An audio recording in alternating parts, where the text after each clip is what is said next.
Hi, Commander Runningcloud's log here. How's everybody today? I wasn't gonna get on today because, I didn't really have anything to say, and by the time I did have something to say, it was nothing but bitching. All I want to do is complain. All I want to do is complain because I don't have the same comforts that I used to go to. I used to like to go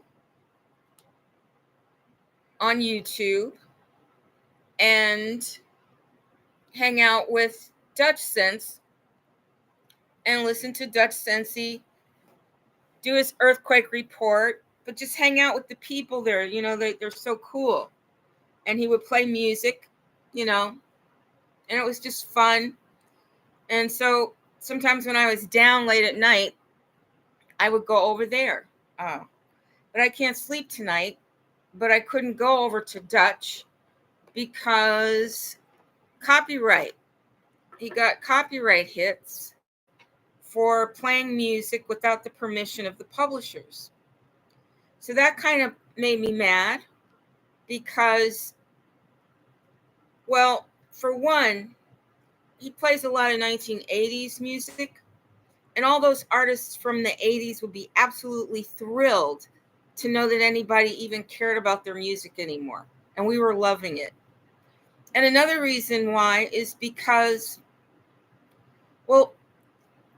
antitrust isn't doing the things they need to do to help the people, but they're going to take away our joy from listening to the old music and listening to music together and hanging out and chatting together like a party.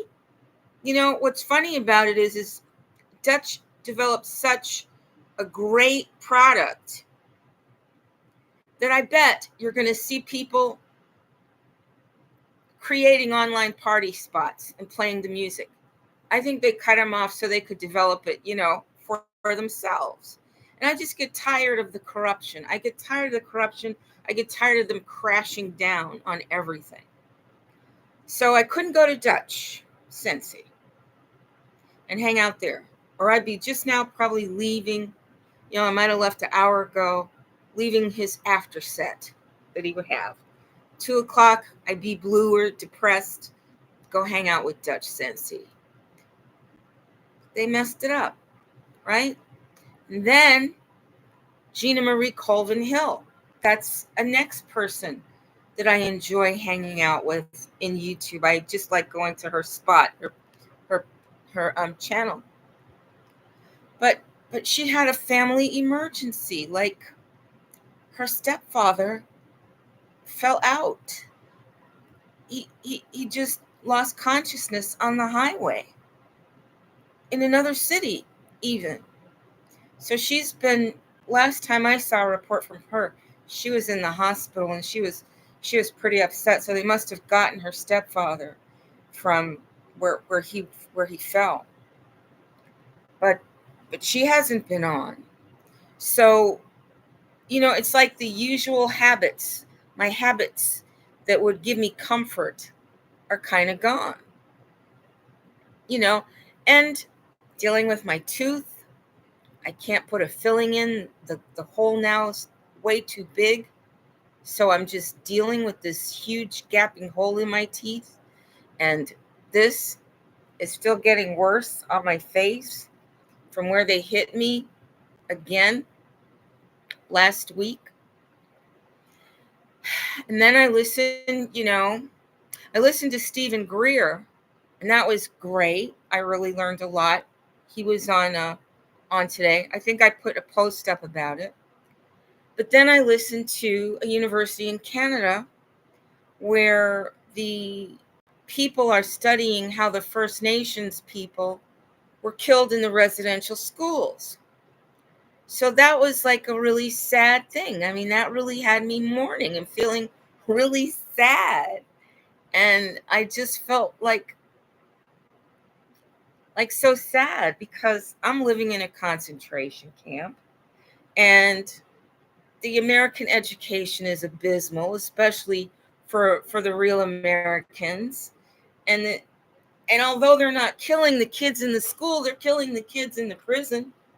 They're making them suffer till they get to prison, and then they're making sure they're going to prison, and then they're all making money on it. Just, so it just made me think, like, everybody's pretending like European nationalist racism isn't the biggest problem that we're facing, and it really is, right? Because let me go on. So then I'm listening to I'm spending an hour or two listening to the reports about the investigations into the murders of the American children in Canada staying in the European schools. And I'm thinking about the Indian school I saw in Arizona, which was right next to a plantation and a missionary school, picture of Jesus Christ, and then nothing but the fields of the plantation, you know. And because Trump had closed the border, they didn't have any children smuggled in there when I saw the Indian school in Arizona. And every time I think about Arizona and how much I love Arizona, but how I was tortured there, European nationalist racism. So then, I go on my travels through cyberspace on YouTube, and I find myself listening to a Jeff Mora broadcast. He does a lot of studies of people who had near-death experiences. And because I've had two, I enjoy listening to him sometime. And he had a woman on there who is like she says she talks to angels, right? And she's going to go to a conference in Sedona, Arizona. Well, when I went to Sedona, Arizona, the Europeans were so rude to me and so mean to me. And they followed me around when I'm trying to look at the streets. And they made me feel so uncomfortable. And I've been to Sedona about 6 or 7 times. And the Europeans really let me know, we've taken this over. But one night I did find on one of the side highways in Sedona, I did find a really gorgeous view of a starry, starry sky. And that was really, truly amazing. I stayed in that parking lot to that hotel for at least an hour and a half just looking at the stars. And nobody bothered me, so that was good. But I couldn't find that hotel again. I was on a highway that I couldn't find again. But oh my goodness, the way they took over Sedona and the way that there are no real Americans around there anymore because of the hostility of the Europeans. And I'm thinking, well, now this woman, she sees angels and she's a European. So she's not going to have any problems in Sedona. But I listened to her talk all this time about the angels. And never once does she mention European nationalist racism as a huge emotional problem that Europeans have to get over. But she did say that there's going to be like a great solar flash that's going to immediately change the Europeans and give them empathy. And it's going to be just like that. They're going to like evolve. But she's not sure when that's coming. So I'm thinking, well, I'll be 68 next year. And I got bioweapons tearing down my face. And I can't go outside without getting attacked. And I don't know where I'm going to live. I'm going to be applying for Social Security soon so I can get those benefits and maybe upgrade my life a little. But golly gee. I think about Social Security and I think about all those years in graduate school and my salary. At UMass, my salary went into FDIC until Whitey Bulger's brother, who is the president at UMass, decided to put everybody in a private pension group and stopped paying Social Security. So, that's a problem. all those years in graduate school and no job. Well, I didn't pay into Social Security, during all that time. But it's going to work out just fine. I hope. But, so I'm thinking about that today. But I'm thinking about, on Jeff Mara, instead of getting comfort, I just get aggravated. Listening to the Indian residential school murders is making me sad. And hearing about Gina Marie's stepfather made me sad. And hearing about the floods in Miami made me sad. And seeing all those cars soaking in water made me think about my Honda 2020 that they swapped out for a salvage vehicle. And I started to think, oh my God, what if every Honda that gets water damaged in Florida ends up sold to some poor sucker in Arizona? I mean, I didn't buy the rusty car. They swapped it out during an oil change. And that is unbelievable. And so many unbelievable things associated with European nationalist racism have happened to me in my life, and nobody's talking about it. Nobody but me. I mean, more people are talking about it, but nothing's getting done, because until the Europeans start talking about it, we can't change them. They have to change themselves. And we can't wait for a major, cosmic event. I could be dead by the time the sun comes and changes them. Look how bad this is getting. Because they hit me last week with another dose of this weapon. So then, I go to Backlakov Live because I usually have fun there, right?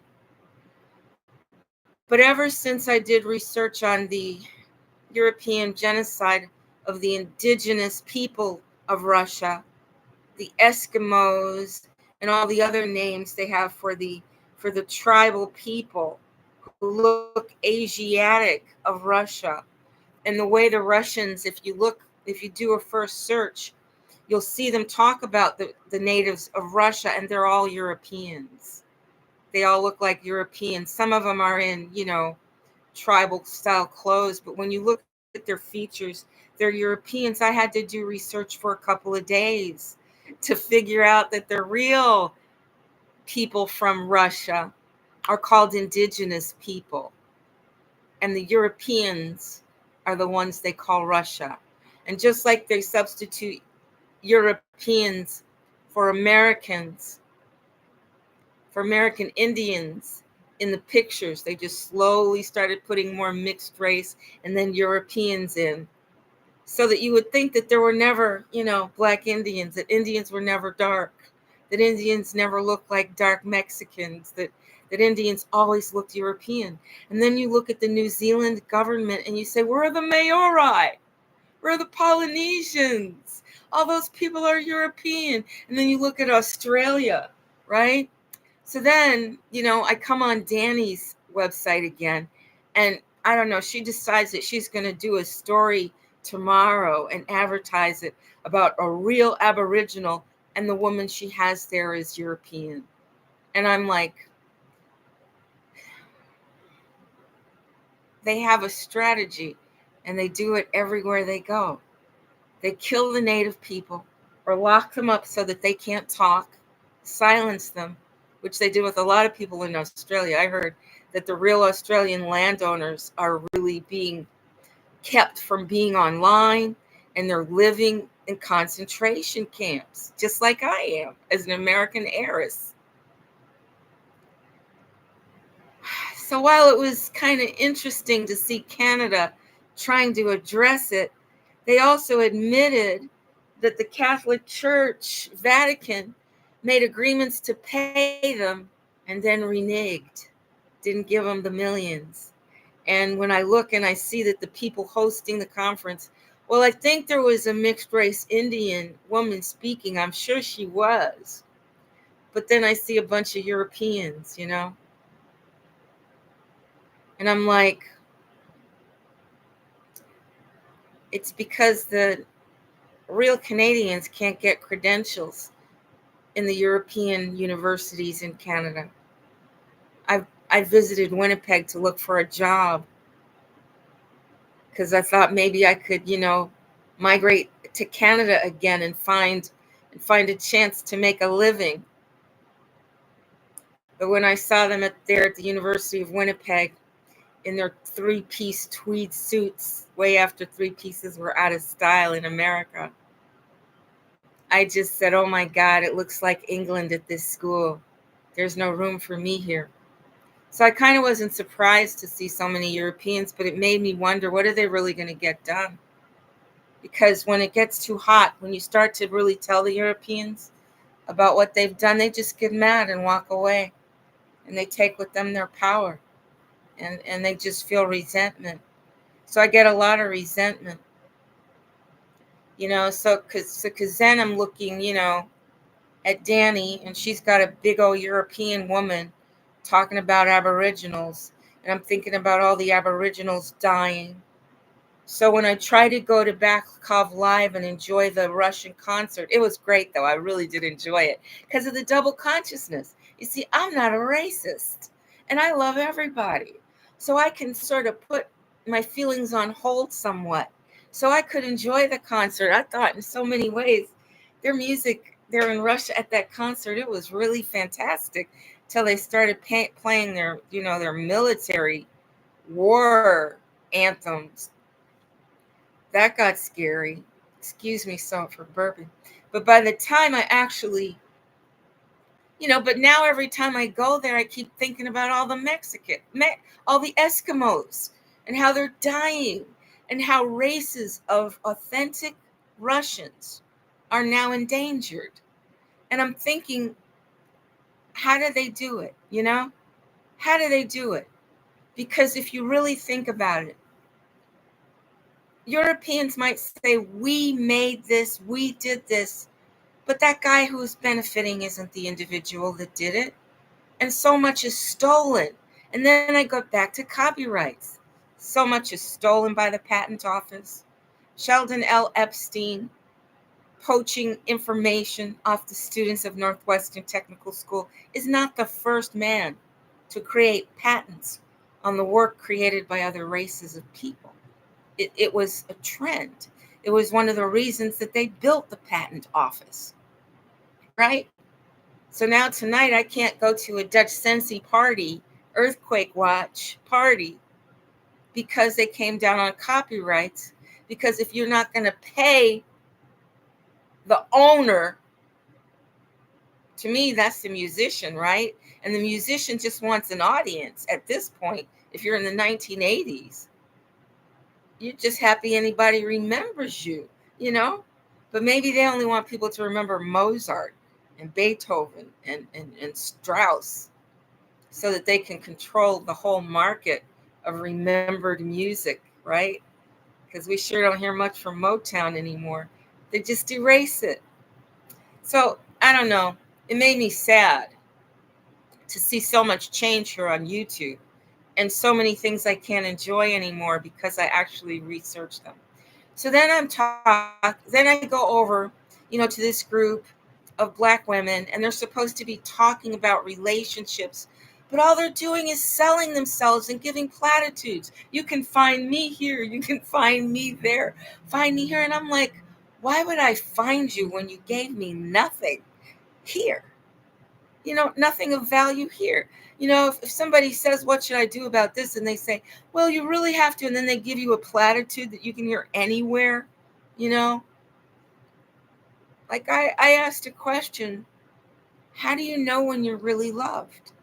A lot of people that suffered abuse do not know the difference between love and a continuation of the hurt they know, the continuation of the insult, right? So this guy gets on and he says something about, his wife discounting things he says, and growing up with sisters that kind of ignored him too. And I'm thinking, wow, and so I share with him, you know, get your wife to work with you on communication, because you're going to have a lot of resentment if women are always shutting you up and you're letting it stop there and you're not trying to engage them? But why didn't the psychologists, why didn't the psychologist say that to the man? Why didn't all the other women on the panel say anything? They were just giving platitudes, but every other, word. So they're just there to sell themselves, but they're not giving anybody any incentive to buy, right? So then I go and I hear this guy saying, well, it doesn't matter. It doesn't matter. Here's well I'll put it. If you invest in the stock market, you're investing in people that are oppressing you. And if you're owning stocks and you're investing in the stock market, then you're not really going to hold them to account because you're making money, right? So if you own some stock from a company that's stealing assets from Arizona, you're not going to really say that company's stealing assets from Arizona because you're going to be trying to profit from it. So you can't really say that you're down with oppressed Americans that are being robbed if you're investing in the stock market, right? And the reason that people invest in the stock market is because it's protected. You see, if you start a small business, the state will sabotage you, the courts will sabotage you because they're Europeans, and they'll ruin your business, just like they destroyed the city and town of Lima that my grandfather created. But Mill Spring, that the European grandfather created, is still around because they're protected. So I just got tired of the disingenuousness in the Black community as well, because you can lure people in and say, oh, you're so intelligent, you're so intelligent. But if you call people intelligent and then you make a fool out of them, I don't think that's cool. So I can't hang out there because they aggravate me, and they don't like me because I actually deal with the people and try to solve their problems. And then they get all embarrassed because they're not really there to work. They're there to sell themselves. But what are they selling, really? If all they can give you are platitudes and they're not really taking you seriously, and they haven't done the homework and the study to really know how to help you, then why are they perpetrating, right? Why are they perpetrating? Why say you're going to have a discussion if you're just going to sell yourself and give people platitudes? It just draws people in. And speaking of drawing people in, so then I go and I see that on the channel that features Linda Moulton Howe, who I really, really like, I still love her, but whoever's running that channel says that, is the Hopi myth of the apocalypse still real? So I tune in because, like, the Hopi from the Four Corners, those are my people, right? Not my tribe, but my fellow American Indians. I tune in there and I see this British guy narrating, interviewing Linda Moulton Howe. I see pictures of blonde-haired, blue-eyed Pleiadian Europeans on the screen for for a long time. Not a Hopi. I skipped around, but I didn't hear him talk about Hopis even once. So he says Hopi to draw me in, and then it's a bait and switch, and I got to listen to a British accent when that triggers me because they're our enemies and they steal our land and they run our bar association that creates the courts that tortured me and won't hear my claims of violations against my humanity. So you see, all I have are complaints. All I have are complaints. Complaints about the European woman on Danny's site that's going to talk about Aboriginal people that they're murdering right now. The Indian schools murders, and the whole investigation being supervised by more Europeans. Holy cow. And then the near-death experience woman who's talking to angels, who's going to go to Sedona to a conference. Danny, the Australian, she's going to be going to Colorado to a conference. So all the Europeans will be going to conferences this summer. And guess where I'll be? In the concentration camp they've built for me. And guess where my assets will be? In the hands of the Europeans that have robbed me, using their courts, using their negligence. And then they try to kill me and lock me up here. I'm so tired of Europeans not confessing to what they're doing and hearing them present themselves as ufologists in touch with the higher civilizations, right? But then another good thing that Dr. Stephen Greer brought up was he talked about a level 1 civilization. Now, unlike the Europeans in Russia, who said that a type 1 civilization up to a type 5 civilization depends on how much you can exploit the planet, okay? A level 1 in a European Russian is, are you using wind energy? Money, money, money, money. Are you using electrical energy? Money, money, money, money. Are you using fusion energy? Money, money. You know, it's all about commodifying energy, right?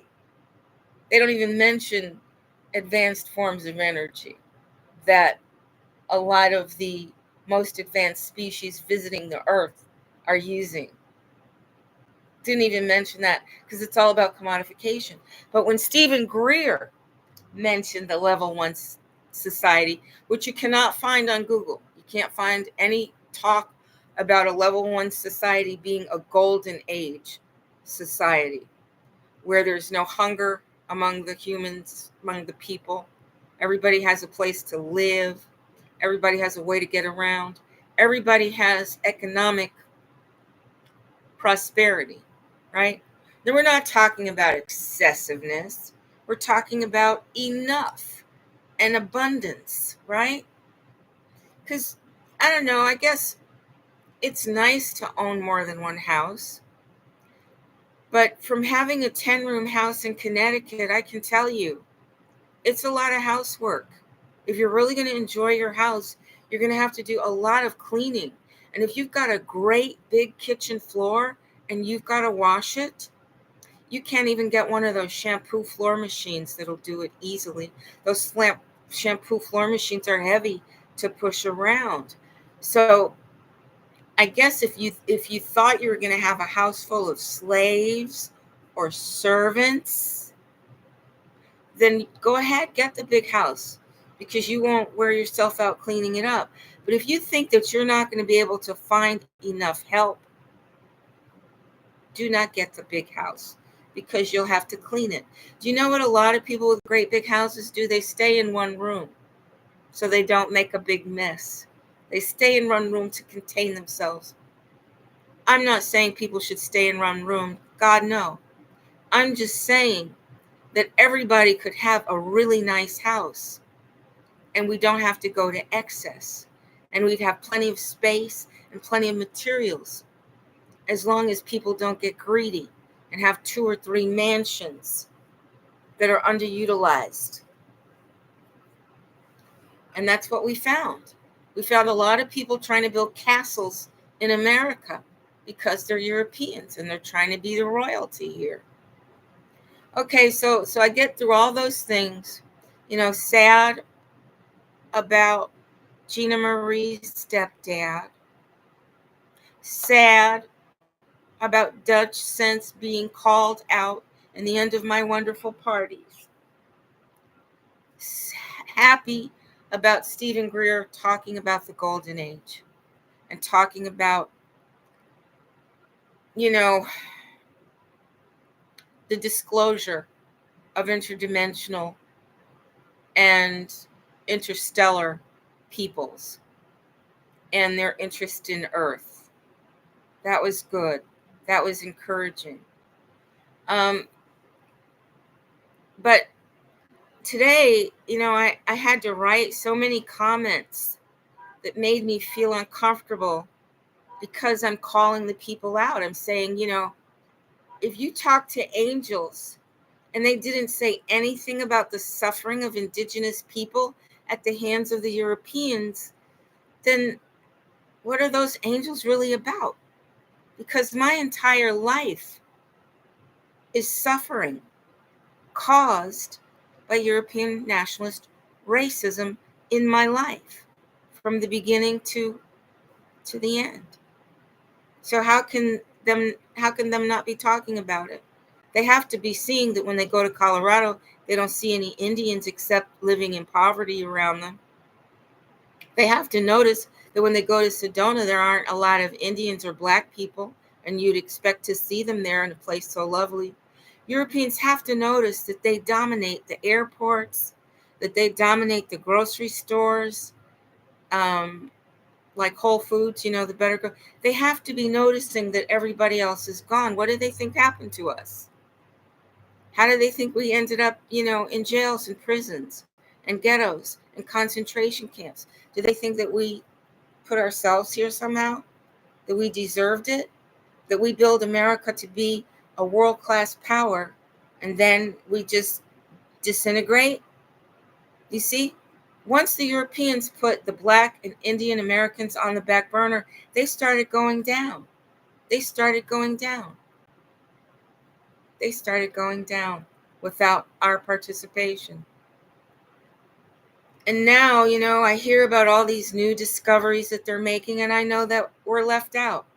And we might be smarter than the people that are there. We might be able to make the advances that elude them from superior intelligence. Because guess what?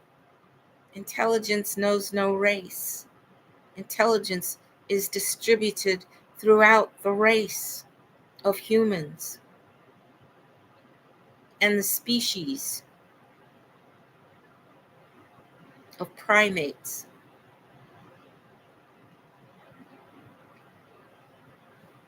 So I'm on Baklikov, and I'm seeing these Europeans, and I'm enjoying their music, but I'm thinking about the fact that it took me a long time to find Eskimos, which are Russians as I used to see them in the National Geographic magazines. When I was a child, we got a subscription, so we had National Geographic magazine coming in the house all the time. So I did have a preconceived notion about what Russians look like, and they didn't look like Baklikov with blonde hair and blue eyes, right?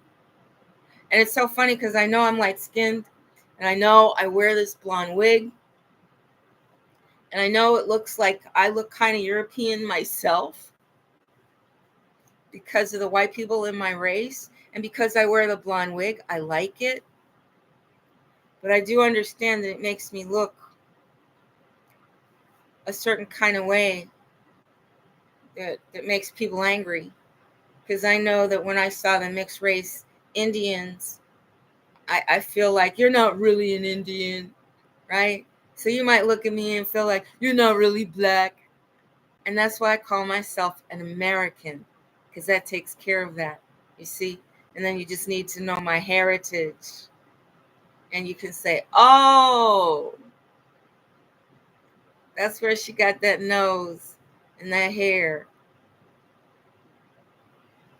She's an American, despite her color and the wig she's got on. But the Europeans never miss it. They didn't miss a beat in hurting me and persecuting me. So as I'm seeing, all these Europeans preparing to go to the UFO conferences this summer, and I'm seeing them present themselves as advanced beings, as channelers of the divine, as people who are being directly spoken to by the advanced races, like Elena, Danan, and Terry, and the Danny Henderson, and then the woman who was on Jeff Mara podcast. And I'm thinking to myself, if they are really in touch with the advanced races, then the advanced races are not going to help the people of the earth, the indigenous people of the earth, because they're going to be in the mindset of the Europeans. They're going to think that genocide and theft is all right. But something really cool happened when I saw a man from Africa who's touring through China and speaks fluent Chinese. And I was happy to see how nice all the Chinese people were treating him. That was really nice to see. That made me feel happy. But when I got finished watching him and I was ready to go to Dutch, Dutch isn't around with his DJ, with his earthquake lessons. There's no Dutch. There's no Gina Marie. So I looked at the floods in Miami and thought about how Honda repossessed my car because it was stolen. And Geico refused to replace my stolen car. And CarMax didn't report any of the damage on my stolen rust bucket salvage car. On my stolen car, which was substituted with a rust bucket car. So that's what I thought of in Florida, looking at all those cars underwater. I said, gee whiz, during the hurricane, my car, the car that they swapped out my new car for, was a salvage vehicle, and they resold it in Mississippi. And if anybody in the media, one single media guy in the Major League Broadcast News, if they had reported my story of how Honda dealership traded my new car for an old car because they sold me a rather generic looking car, but I knew as soon as I got in it, the seat wouldn't adjust right. It was taller and bigger than my car. The shiny parts of fiberglass weren't shiny. I knew it right then and there, but what, I'm going to say that to them? Hey, you stole my car. When they knew they stole my car? And I was already being persecuted and prosecuted and followed everywhere I went. And I would go from place to place and they already knew that I had been someplace else. Come on. Because I was being under surveillance there in Arizona until they kidnapped me and broke my back and threw me into jail for a night. What a terrible experience. And then didn't give me a voice in court. And I report all these things, but still I get Europeans telling me they're channeling the angels.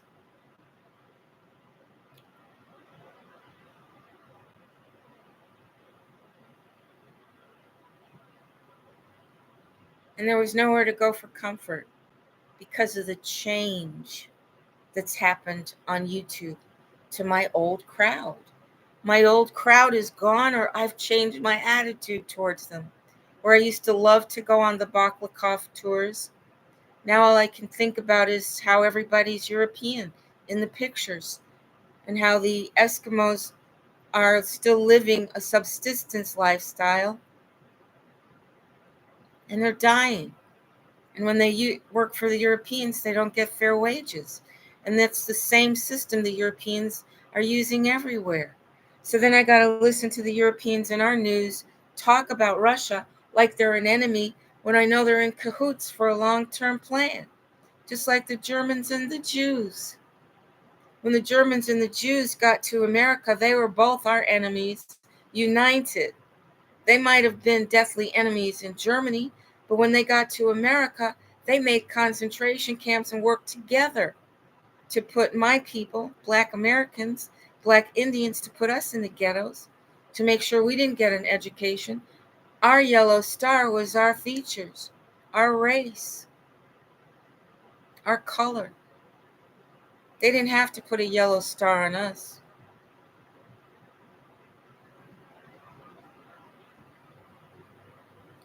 So to me, European nationalism has killed and robbed so many indigenous races of people on the earth that it seems to me that all the futurologists should be talking about how they're going to address it. And for me to think that there's going to be like a solar flare that's going to straighten the European mind out? Do you really think that's going to happen? Or do you think they're just going to continue to wipe us out? So I'm thinking that, and that's my major problem. But I'm also thinking about other things going on in the world. I'm thinking about the Arabs in Arabia and how they're dealing with the destruction of their lives and their towns and their monuments and their buildings. And I'm thinking about the children facing famine and starving now. And I'm saying, wow, they are suffering more than I am right now. And I'm thinking about all the people in Florida and all the people in the other floods and tornadoes that happened in Iowa and Idaho and other places since the spring started. I mean, it has really been devastating. There were even floods in Houston, and people are trying to figure out how to raise their houses so that they don't get flooded out again. So a lot of people don't have a comfortable place to be tonight. A lot of people can't be in their homes. A lot of people are discomforted by the changes facing them right now. Changes beyond their power to affect. Changes from war in Arabia, in Ukraine, in Ukraine. And that's on top of the persistent regular suffering that the indigenous people of the world go through, trying to hold on to their families, their lives, and their property against the European assault.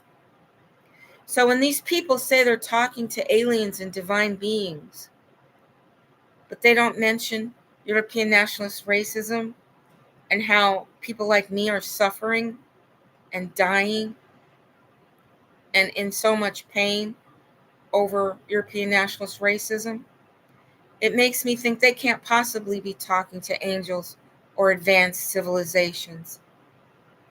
Because the angels love the people. The angels wouldn't say, oh, you want to know what? You're killing everybody? I'm going to talk to you. So I don't know who they're talking to, but it's not the angels of God. Because the angels of God are crying for us and trying to work through time to solve the problems, if you ask me. Because God is good and God is love. And God created everybody to be equal. And if the Europeans are using their free will to change that formula, then they've got an issue with God and God's got an issue with them. And if advanced ETs are level 1 civilizations, and level 1 civilizations are not class 1 civilizations as defined by the European Russians, then level 1 civilization respects everybody and makes sure that everybody can live up to their purpose in life. A level 1 civilization is not going to have one race of people robbing and killing everybody else. Because when you rob and kill everybody else, you're eventually going to turn on yourselves. And the only outcome is that the most evil people will live, and then they all turn on each other, and then there's nothing left. You know, one man standing is all you get out of that. So how can all those people going to UFO conferences in my country this summer be really talking to advanced species or divine beings if they're not really going to face the fact that they can travel and they got the money and they have the freedom and I don't because of them? You know, I think that people forget that from a distance, you can see everything very clearly, and that visitors to Earth can see very clearly what's happening. And I do my exopolitical diplomacy lectures to fill the gaps in with some first-hand reporting of what's really happening here on Earth. Why are some people rich? Why do the rich people all look alike? Why are other people suffering, disproportionately represented in prisons, denied economic prosperity, living with scarcity instead of abundance when they are the true landowners? You see, you cannot fool the superior intelligences. You cannot fool the future. So why would you fool yourselves right now if you're European or if you're Black, right? A lot of Black Americans feel like I can't change it, so I'm going to get in where I fit in, right? So they decide to cast their fate with the Europeans and hope they don't get washed out. Well, I think that's very short-sighted, okay? I think that's extremely short-sighted. And I think it's to the point of dangerous. I think that if the earth is to continue, a lot of things are going to have to change, like the distribution of assets and the reduction of human pain and suffering. You know, I heard more than one person online on YouTube today say that there are civilizations that have never heard of war.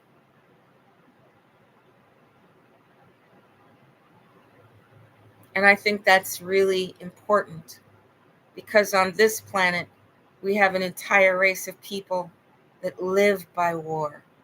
Their entire economy is based on war.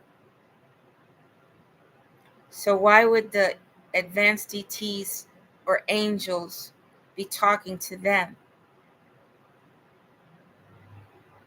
It doesn't make sense, does it? It just doesn't. So today, I'm more upset than usual with the European nationalist racism that has me trapped in this hotel, that has deprived me of my multi-million-dollar inheritances, that has enabled crime to lead the way, that has put crime all the way to the courts, to the criminals on the street. Crime, crime, crime, crime, crime. That's all America is to me now, is a haven for criminality.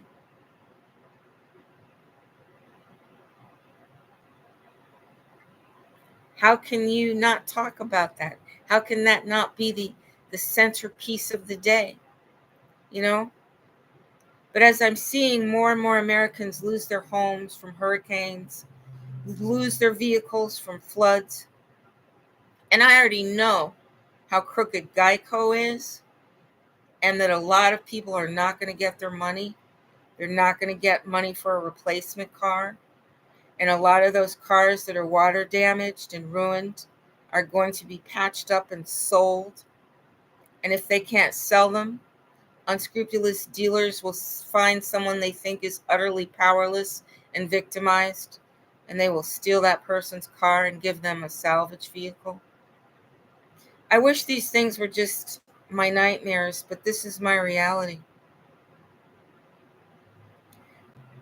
But I'm not the only one suffering, you see?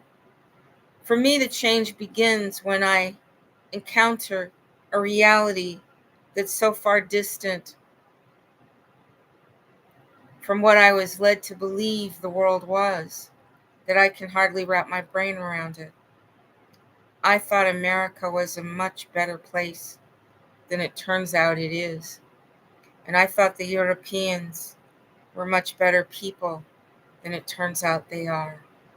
And I didn't know that European nationalism was so pervasive. And I didn't know that indigenous people all over the world were facing the same threat that is deployed in the same way.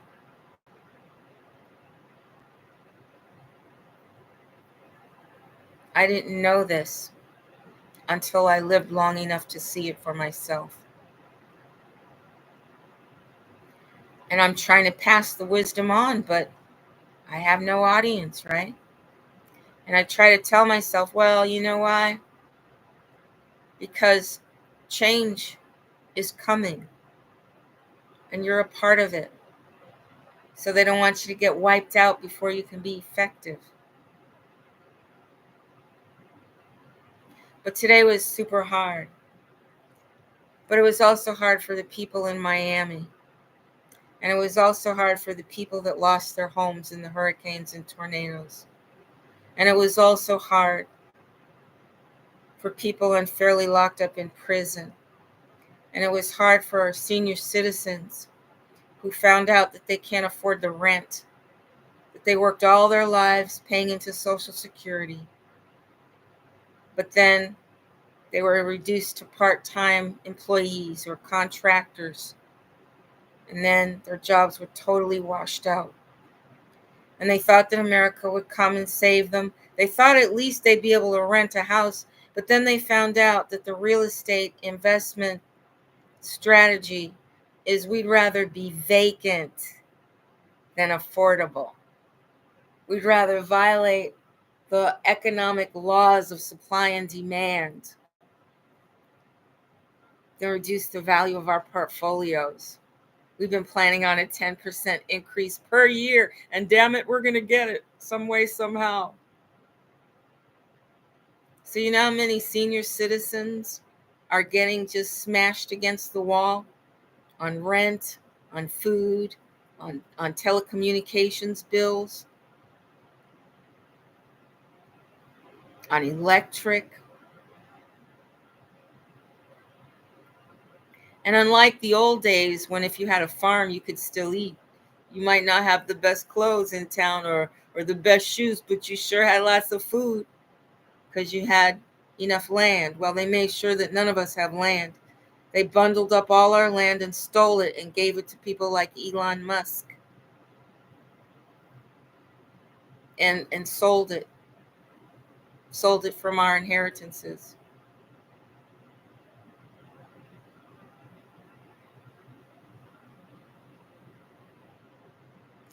But the Europeans keep trying to say, it's the Chinese. It's the Chinese. The Chinese are the ones buying up all the land. The Chinese are the ones that are a threat, but that's not true.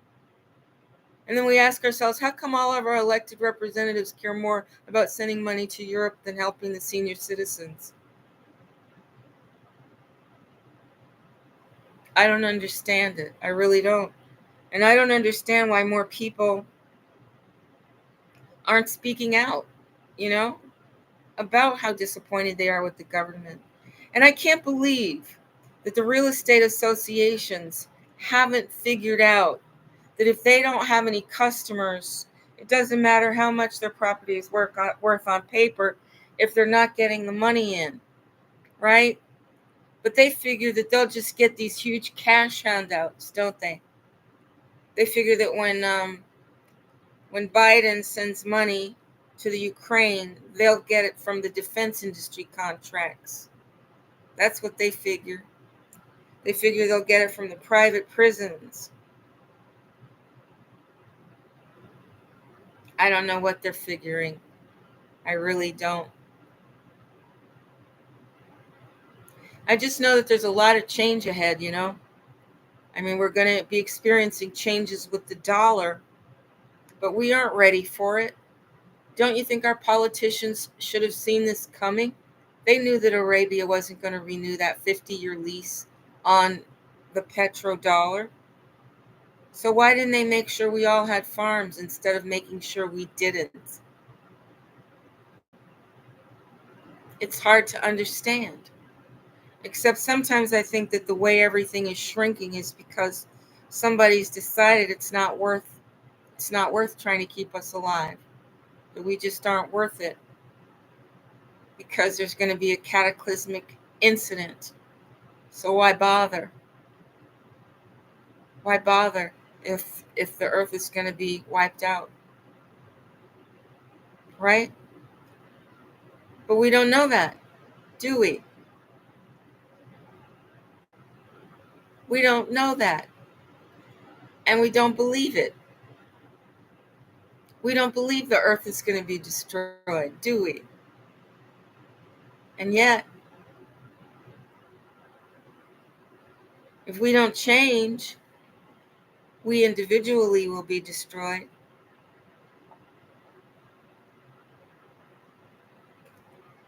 So change is hard.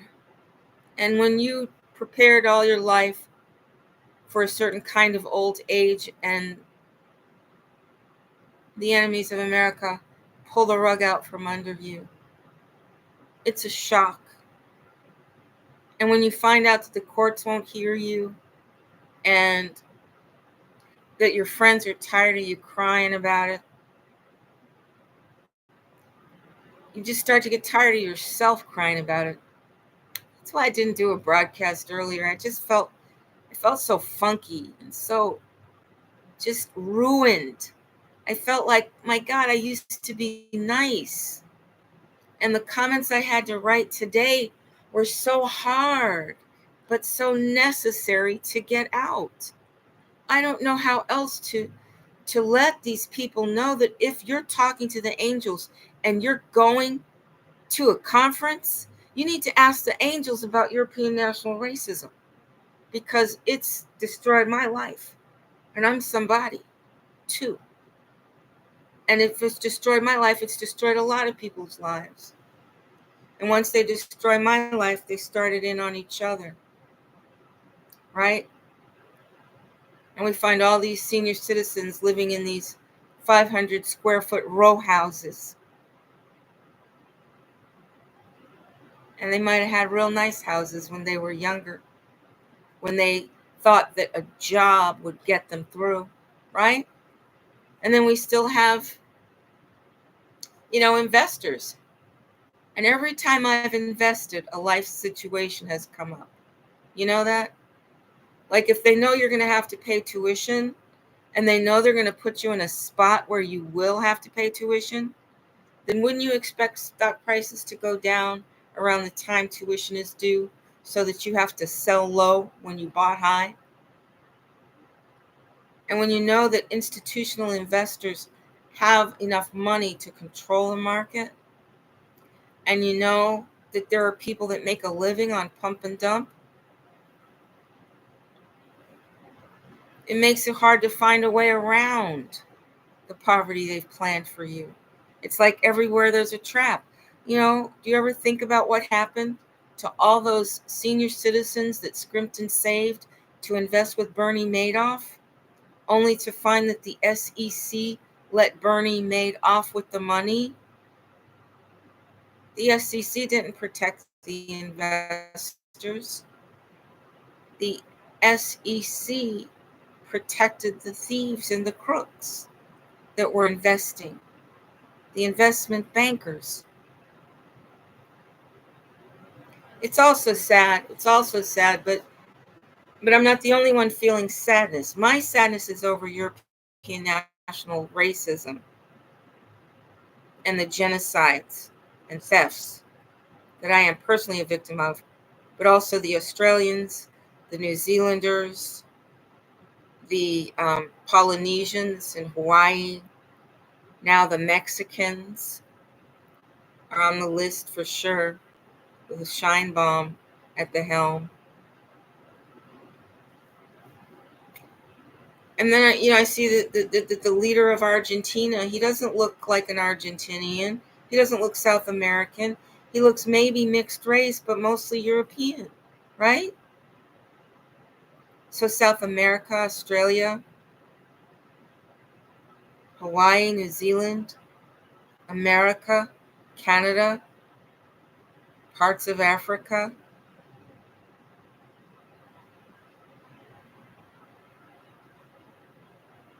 So that's what I'm sad about. And the change I'm looking forward to is Europeans confessing and divesting, right? Confess and divest so that we can all live in peace, so that you can make amends for what you've done. Don't you want to make amends? And I think that the good ETs can't possibly be in touch with these people and supporting them, because a level 1 civilization would never tolerate the behavior that we see from the Europeans. It would just not be tolerated. I mean, would you release into the wild people known for genocide and theft, people that don't know how to keep their hands to themselves, that their hands are either on guns or bombs or nuclear weapons, and your stuff? I don't know. So because they keep presenting themselves, I have to think about it. I have to say, wait a minute, this is a flaw in logic. She can't possibly be talking to angels and talking the stuff she's talking about. You can make your life what you want it to be. Not if you've got people robbing you and killing you. Yeah, sure, you can make your life what you want to. You can achieve whatever you want, but you can't keep it. If you've got enemies hanging out, waiting to steal all the benefits that you've earned from you, and that's the life we live when we're not European in this life. We live in fear. We live with terrorism. We live with theft. We live with the constant threat of genocide. We live in jails. We live in ghettos. We live in ugly, ugly places. We have trouble getting food and other kinds of resources. The Europeans have made life on Earth really horrible for everybody else. The rest of us suffer so much. And for them to say that they're futurists, or they're talking to aliens, or they represent higher selves, all I can say is, of whom? Because it's not God. It's not God in heaven. It's not the creator of all things. Because the creator of all things doesn't want us destroyed. And we're facing destruction now.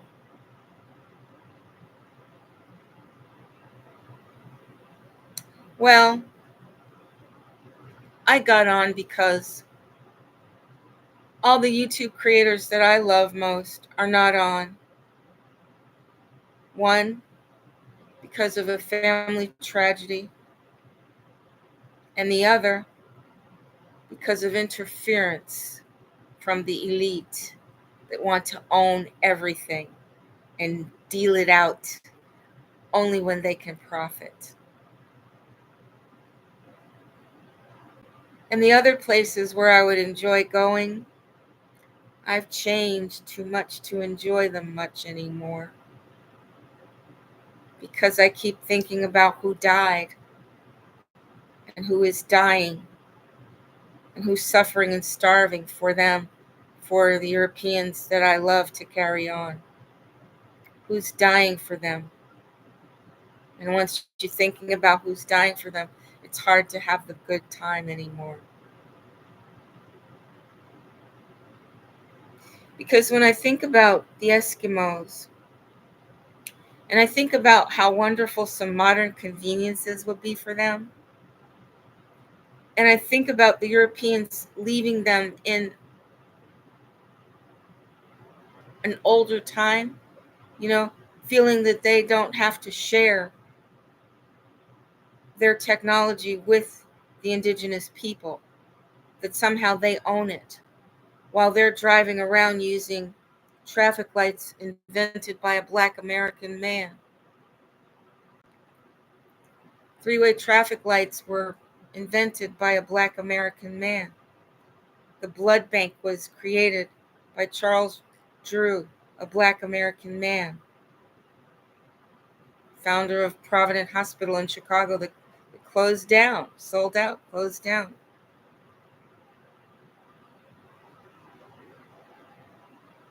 So the Europeans are not enjoying things that they themselves created. And the things that they invented, well, they used the raw materials of other people to create it. They lived in universities and beautiful homes around universities on American land that they didn't own. So even the things that Europeans created, they did it on stolen land with stolen resources. So isn't that a reason to share and to keep the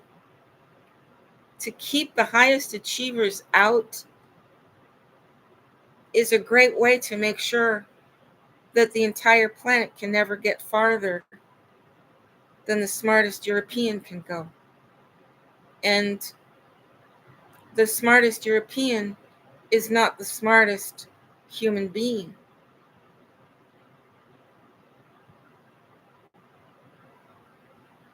I mean, as a class thing, all of the smartest intellectual Europeans are not smarter than the smartest people in every other group, is what I'm trying to say. So imagine if everybody got to contribute. What wonderful things could we create? And a level one civilization knows that. So to find that Google is not teaching that, but is teaching that a class one civilization is all about the commodification and exploitation of resources, that just encourages Europeans like Dougie Rogers from the anthropology department at Yale to steal from Arizona and Nevada. His whole trip to the Mojave Desert was about reconnaissance for theft, because he does oil contracts for Russia right out of Yale. And we're supposed to believe the Europeans are fighting the Russians. They're working together to wipe us out. And they're holding the Eskimos and waiting for them to die from a lack of resources and from envy, from not being entitled to share in the conveniences. Because those Europeans didn't make those things that they're enjoying. They enjoy those things because of European nationalist racism. So if they feel like, well, this is ours, it's not yours. You didn't make it. You didn't invent streetlights. You didn't invent blood banks. You didn't invent, what's that guy, that physicist who discovered some of the most important facts beyond string theory? So look how about George Washington Carver? We wouldn't even have peanut butter if it wasn't for Black Americans. We wouldn't even have peanut butter in the world, except for Black American men. So think of all the things that we would have now, that we could be enjoying. Think of how advanced our technology could be right now if everybody was let in to learn as much as they wanted of whatever they wanted. If there weren't people that said, oh, this is proprietary, oh, this belongs to us. Imagine if instead of our politicians making sure that information is privatized and property is privatized, what if our politicians made sure that knowledge was made public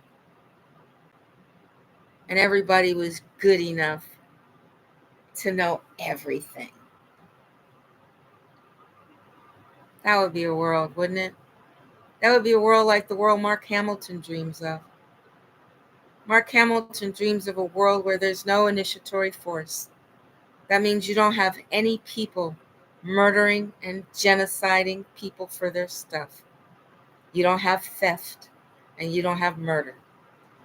Mark Hamilton envisions a world where people find their prime essence, their Friday night essence, the part of themselves that just naturally comes out, the part of themselves that works but sees work as a privilege, as a joy, as something they were made to do, as something they are totally about, their purpose, what God created them for, their destiny.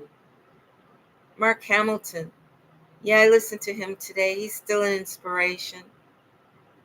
He's still an inspiration. And he has such a handsome son, such good looking children he's got.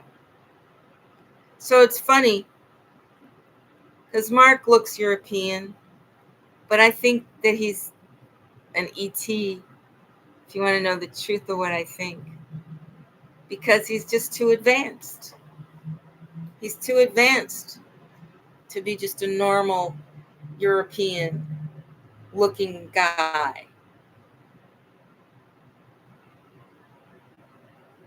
I miss Dutch.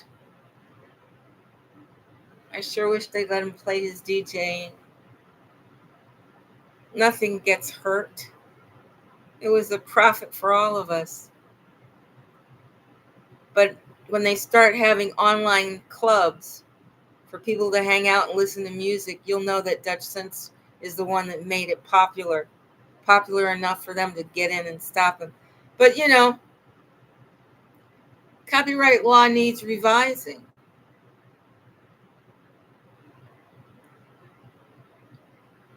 And the music industry, it needs a revolution.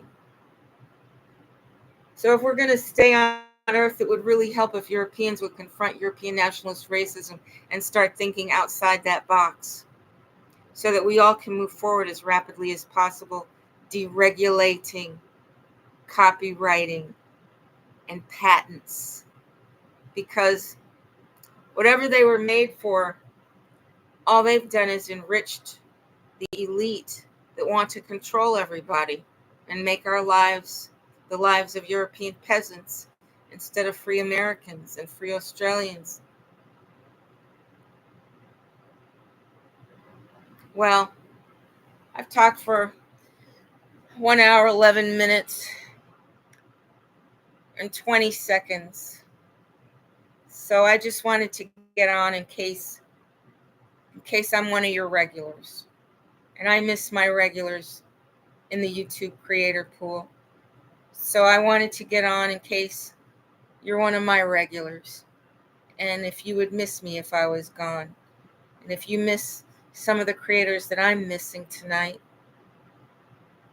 And if, either through an attitude change on your part or from the information they presented that hurts you or triggers you, or because they just got taken out by circumstances. That's why I came on. I didn't come on as much for myself tonight, although I must admit the distraction has really helped me. But I really came on for you. I didn't want you to miss me too.